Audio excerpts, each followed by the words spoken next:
এদেশের একজন প্রথম সারির বড় আলেম, প্রথম দর্জনের একজন হবে, নাম বললে সবাই 100% মানুষ চিনে যাবেন, আমি নাম বলছি না।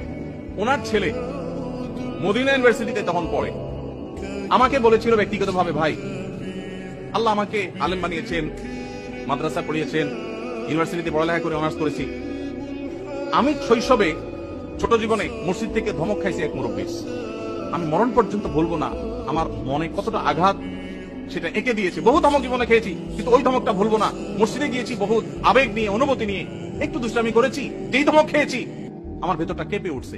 আমি চিন্তা করি আমার জায়গায় একজন সাধারণ মুসলমান যে এতটা ইসলাম বুঝে না, হয়তো স্কুল কলেজে পড়েছে, সে যদি আঘাতটা পাইতো সে হয়তো নাস্তিক হয়ে যেত, সে তো ইসলাম থেকে দূরে সরে যেত। এই জন্য মসজিদ থেকে বাচ্চাদেরকে ধমক দিবেন না। আদর্শ মসজিদের জন্য, বাচ্চাদের জন্য, যুবকদের জন্য, এমনকি মা বোনদের দ্বীনি শিক্ষার জন্য চিন্তা ভাবনা, ফিকির, তাদের জন্য পর্দা, প্রাইভেসি রক্ষা করে কিভাবে তাদেরকে দিনদার বানানো যায়, ফরজ আইনের ইলম শেখানো যায়, সেই ব্যবস্থাপনা থাকতে হবে। মসজিদ